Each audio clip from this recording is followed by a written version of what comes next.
7 months ago. Yes. And you're attracting this many insects and butterflies in 7 months. Yeah. Oh, the butterflies love that. You're terrible, Yvonne. One complete package. That's right. As long as they don't eat my butterflies, I'm happy. It's fine. You don't do that with a non-native because it'll spread. Oh, yeah. But the butterflies also like to do what's called mud puddling.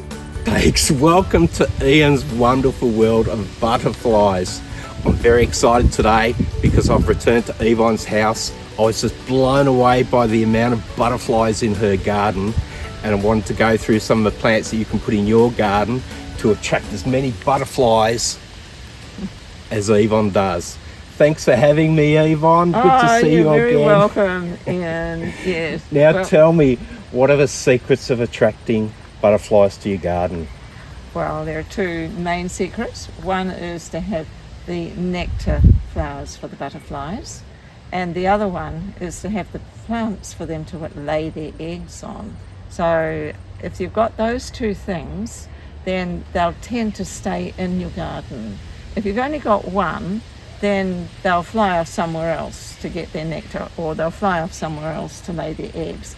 But if you've got both of those things in your garden, then they'll stick around, more butterflies will come, they're likely to find a mate in your garden, breed more, lay more eggs, and so you get a cycle going, and there's no need for them to go anywhere else. Yeah, so that's the problem I have, is that I have a lot of grasses that attract the butterflies to lay on the grasses, pupate and turn into butterflies, but I don't have a lot of flowers in my garden to keep the butterflies there. So today I want to take a look at the plants that you plant in your garden, so I can attract the butterflies, and it's something we're going to do this winter. Oh, great. Yes. It's very difficult for me because I'm a bit of a purist. I like to plant natives that are suitable to my area. So we're going to start with the native plants of the Yarra Ranges, or native plants in Australia, and then we're going to move on to the top plants that Yvonne really loves to attract those butterflies. Yeah, and I'm not a purist. I've got a bit of everything here. Yes. Native and exotic. So this here, the common name for it is fanflower. It's an Australian native. Scaevola aemula, one of the host plants for the meadow argus butterfly. But they will lay eggs on that, and the caterpillars will eat it. It's a really nice plant. It trails, and so you can use it as a ground cover. And its sister plant over here? Yeah, that's the pink one. That grows smaller. The blue one, or purple one, grows bigger. That one. But the butterflies also like it for nectar. Yeah, so this plant here is Amobium alatum. Quite a mouthful, but it's a really important plant in my garden because this is the one that the painted lady, which is the first brown butterfly to appear in springtime. Yes. And they come in and they're attracted by the buddleias, non-native. Here's one here that's still flowering. Is this a hybrid buddleia? That's a hybrid, so it doesn't seed. Yeah. This is a really good one actually. It's called Cran Raz, and it's very drought tolerant. Yeah. So that's what we want. We want the buddleias that are hybrids that won't throw seeds out into the garden or into the forest. Yeah, that's right. So what the painted ladies do in the springtime, they arrive before all the other brown butterflies that are native to this area, and they feed off the buddleias, but particularly this one because it's planted right next to their host plant where they lay eggs. Now I'm very interested in your water bowl here. So as you were saying earlier, this is great for the butterflies and the bees. Just a small saucer, and Yvonne, you've pulled out some gravel with some moss on there. Yeah. And that remains moist. Yeah. And allows the butterfly to land. Yeah. And suck in the moisture. Yeah. Also other insects and stuff. But the butterflies also like to do what's called mud puddling, where they go down to the ground where it's muddy, and basically they extract the minerals from the dirt, from the mud, from the soil. So they would mud puddle on that. They need to be able to do that. Yes. So you only planted this butterfly garden in September, Yeah, 7 months ago, yes. and you're attracting this many insects and butterflies in That's 7 right. months. Yeah, that's right. Oh my goodness. Yeah, and I've hardly watered it because the other thing about this garden is that it's filled with drought-tolerant plants. Yes. And rocks are very important. Yeah, they're great for the butterflies. Like to sit on them to just sunbake. But also, the little skinks and things, they love to heat themselves up on it, and they've got a drinking source right next to it. That's right. Yeah, One complete package. that's right. As long as they don't eat my butterflies, I'm happy. What other native plants do we have here? This is a grass. It's one of the spear grasses. That's also for brown butterflies. Over here, this is one of the camellias, a rice flower plant. That's an Australian native. Now that's used extensively by the butterflies in the springtime.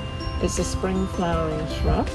There are more over there, which we can have a look at later, of a different variety. In fact, I've got camellias in each of these garden beds because in the springtime, before the buddleias come out, they are the main butterfly attractions. Butterflies cannot resist rice flower. They have little pom-pom-like flowers right at the ends of all the little branches. Very pretty. You can have them in pink and white. And they're native to Yarra Ranges.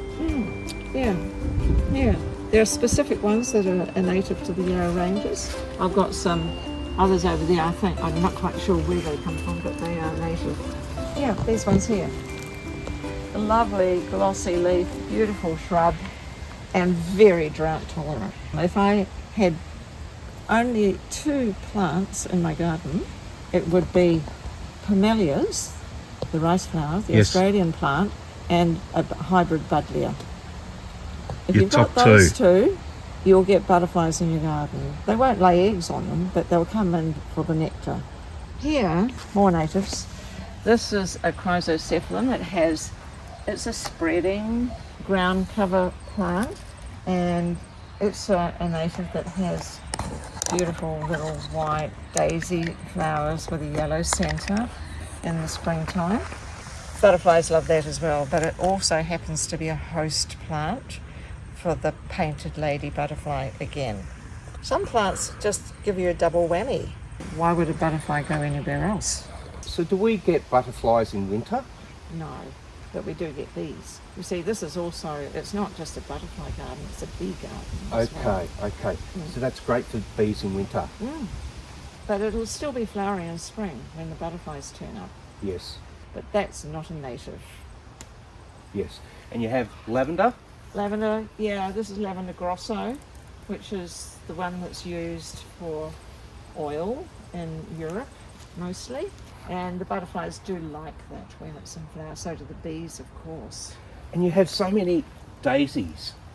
Yeah. All different types of daisies everywhere. Yeah, that's because butterflies can't get their proboscis, which is their feeding tube, down into complex flowers. If you've got a lot of petals all crammed in together, in some flowers there's no kind of opening for the butterfly to get its proboscis. So you need an open flower. You need an open flower. Yes. Even chrysanthemums, as long as they've got lots of petals, but they often open up to a centre, a yellow centre. But this one here hasn't got an open flower. Yeah, What if is you this? have a look, every little purple thing you see has got a centre. You see that? Yes. So they will get their proboscis right down into the centre of each of those little flowers, and they love it. So it doesn't matter on the size of a flower, No. as long as it's open. Yeah, as long as it's open. So daisies are great. Did we mention what these are called? No, you didn't. Now, that's not a native. That's Verbena bonariensis, and that's very popular as a landscape plant in Australia now. But the trouble with it is that it seeds a lot. And in this area where we are in the Yarra Ranges... It's okay, keep talking. I'm going to film the flower in a moment and put your voice over on it. Yeah. I'll get more plants now. Oh, From the seed head down. Oh, okay. Sorry, I'm sorry. That's all right. So you that's fine. you don't do that with a non-native No. because it'll spread. Oh, yeah. Because that one is now seeding up the Yarra Valley, going wild. If you don't pick the seed heads off and dispose of them sensibly, you'll have little baby Bonariensis popping up all over your garden. Yeah. So And the bees are all over it at the moment. they love it. All the insects really love this plant. It's a real shame that it seeds so much. But you can grow it in your garden if you can control it. Yeah. So this plant here is the Tasmanian pepper.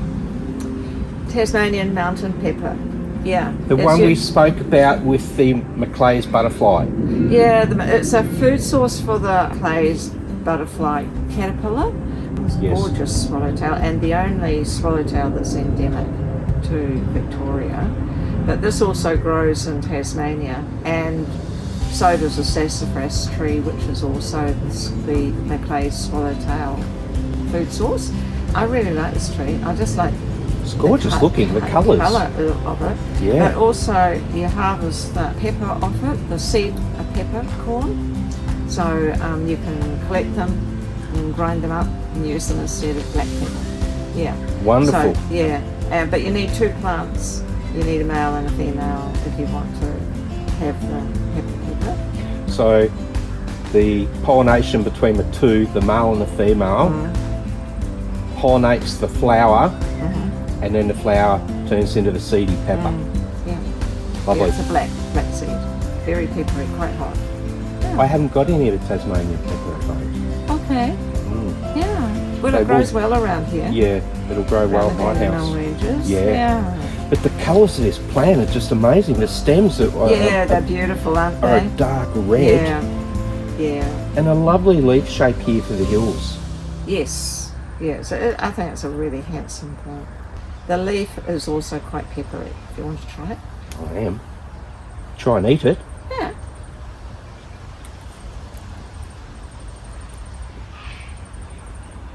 Oh, are you sure that's edible? Spice. Yeah. It's hot. It's hot. It's a pepper tree.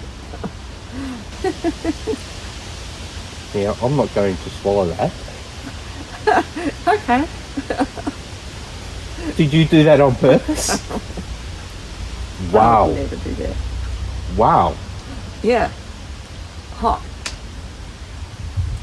Yeah. Spicy hot. Yes, it is. You're terrible, Yvonne. And these are the daisies similar to... Have you the same daisy as these ones over here? E.C. Buxton. Is that the Called? same as that one? Yeah. Look at the tiny they- little native bee on there. Yeah, The native bees love this daisy. they do. So they start quite flat and small and end up being quite bulbous. They do. Yes. And then you get these lovely dead heads. Yeah, It's got everything going for it. it has. Yeah. That goes well with native plants, I find. And the salvia? Yeah, the salvia, I find that big butterflies like that, orchard swallowtails, they enjoy that. And also it attracts the native blue-banded bee. that Oh. one. And also an agastache over there called blue boa. That also attracts the blue-banded bee. I love the foliage colour of this guy. What's this one? It's an Artemisia. Very useful plant.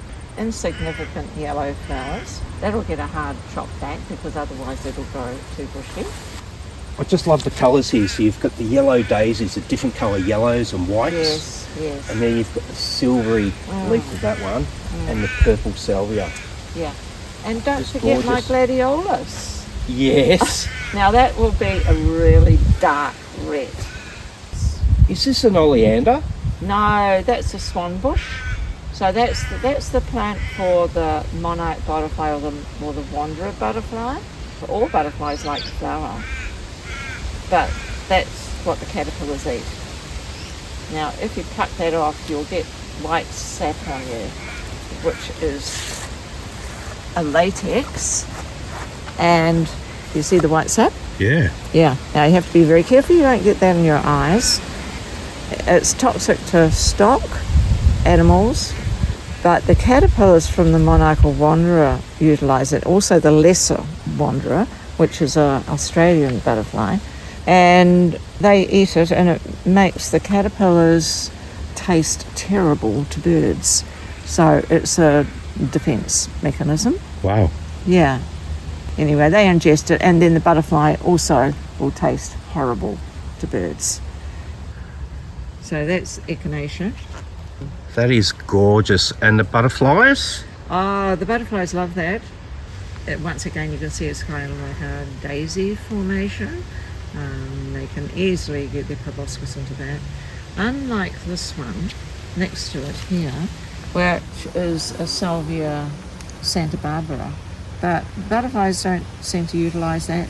It's very velvety and a beautiful plant, but not much good for butterflies. Bees enjoy it, but not the butterflies.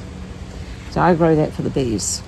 This is another plant here, this white one, that's very useful for butterflies. That's a verbena. Once again, those big open flowers, or not big flowers, but quite open. Quite open, and you know, they'll get their proboscis right down into the centre there of each little flower. I don't know what they're called. What amazes me, Yvonne, is that you have 3 flower garden beds here. They're all about 4 metres by 3 metres. Yeah.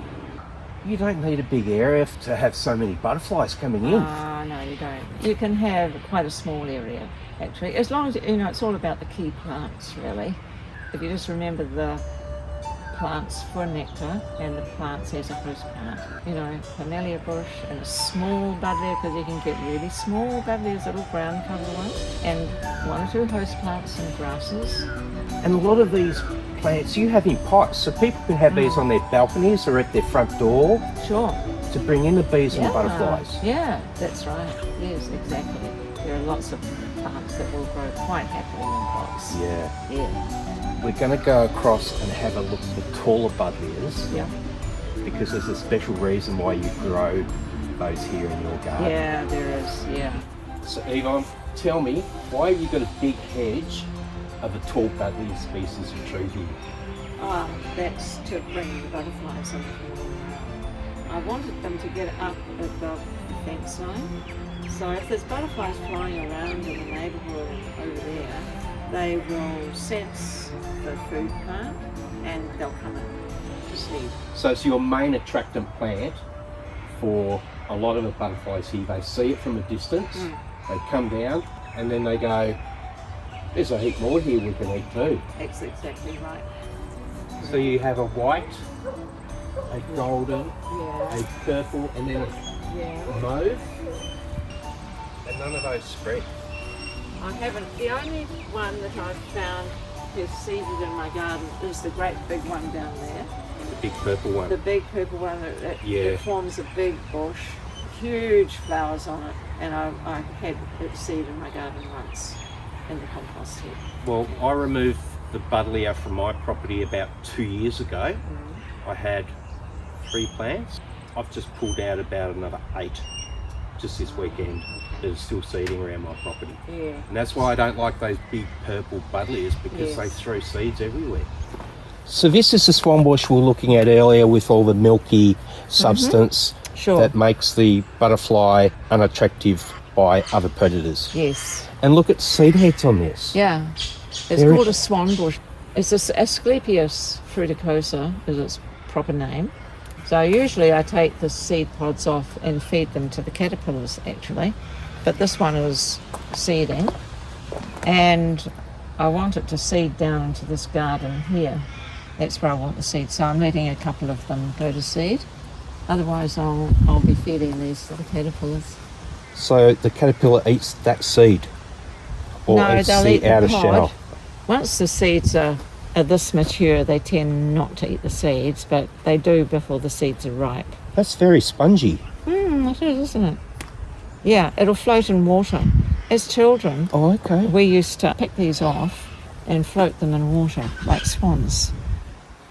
You can buy this, you know, from nurseries. Nurseries do sell It this. looks like it would spread. Yeah, it would spread, so I wouldn't plant this near a forest. Yes.